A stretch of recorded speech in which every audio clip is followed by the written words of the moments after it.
So সবাইকে জানাই happy and the প্রসপারফুল Sunday. আজকে আমার আর আমার হাজব্যান্ড দুজনেরই অফ ডে, তাই বাইক নিয়ে দুজনে বেরিয়ে পড়েছি কিছুটা সময় একটু প্রাইভেটলি স্পেন্ড করব বলে। আমাদের ডেস্টিনেশন আমাদের বাড়ি থেকে 111 কিলোমিটার দূরে কৃষ্ণনগরে মাদারসাটে যাওয়ার জার্নিটা দুজনে ভালোই এনজয় করছিলাম। দুদিকের লাশ গ্রিনারি দেখতে দেখতে প্রায় কখন যে শান্তিপুর এসে গেল। আর এই লেফট সাইডে রয়েছে খ্রিশ্চানদের চার্চ।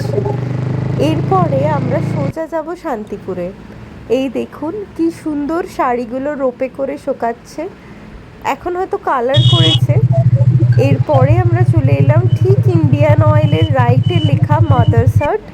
পুরো ভিডিও দেখার জন্য আমাদের চ্যানেলে সাবস্ক্রাইব করুন, লাইক করুন, শেয়ার করুন। Thank you.